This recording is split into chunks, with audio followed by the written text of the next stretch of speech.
She laughed as she lifted her wine glass like it was a trophy, surrounded by her glowing bridesmaids and the haze of dimmed party lights. "He's so clueless," she said, stretching the words out as if they were the punchline to a favorite joke she'd worn out long ago. I watched her on my phone screen, unmoving, a silent presence behind the pixels. She didn't know I was there. Didn't know I was one of the thousands watching her live stream. That I was reading every snide comment, every smirk masked as an inside joke, every carefully curated lie. And then I typed it, "Am I?" and hit send.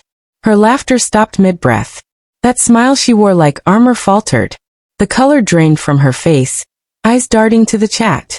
Panic flashed across her features. She reached for the screen in a clumsy scramble. Wait. How do I shut this off? But it was too late. The damage was done. Over 12,000 people had seen my comment. And the one that followed. "Wedding's off. Thanks for the clarity." While she scrambled for control, I reached for something else. Peace. I'd spent years shaping my life around her, fitting myself into the spaces her moods carved out. Built a home custom to her tastes, planned weekends based on her whims, made dinner reservations tailored to her sudden cravings.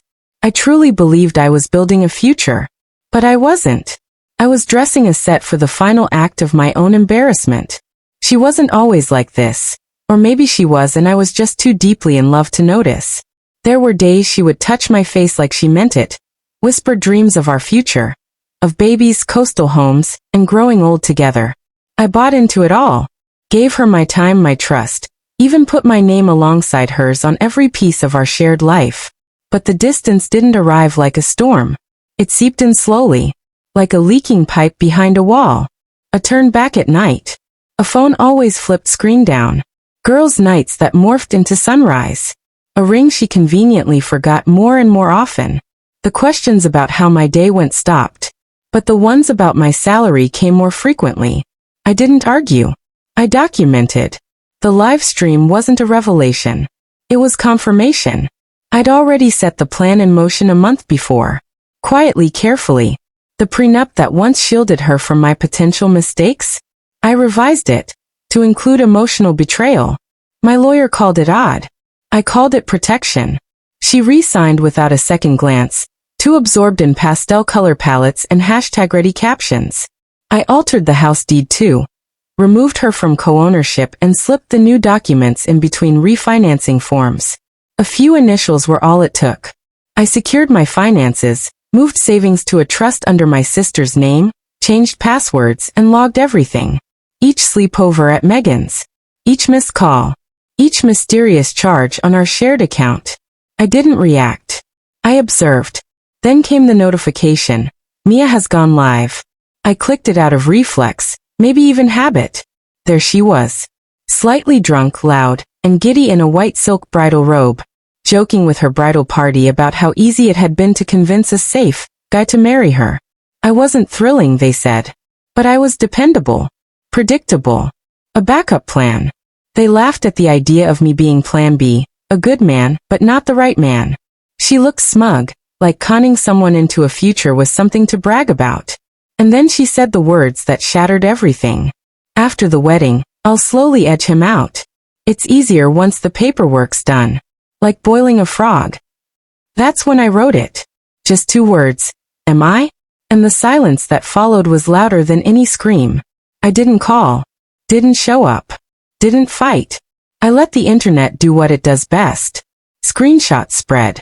Threads popped up analyzing every second of that live. Her vendors canceled. Brand deals dropped.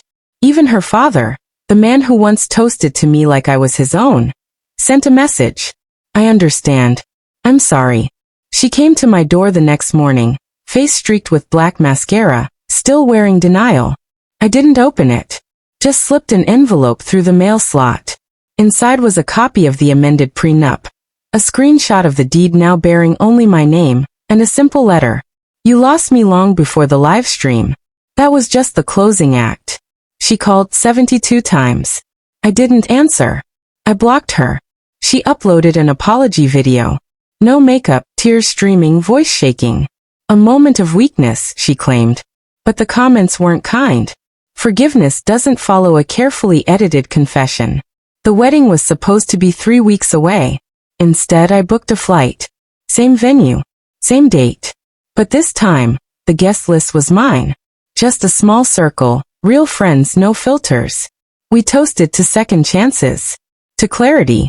To avoiding a lifetime trapped in a performance. I wasn't heartbroken. I was wide awake.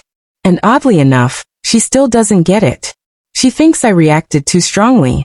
Thinks love is supposed to endure even the deepest betrayals, so long as it's dressed up in luxury and curated smiles. But I didn't fall for her curated image. I fell for the woman who used to meet my gaze and make me feel seen. That woman doesn't exist anymore. She killed her. So I buried what was left. Now I sleep well. Not because I came out on top, but because I finally saw the truth. I was never clueless. I was cautious. And when I asked, am I wasn't asking. I was delivering the verdict.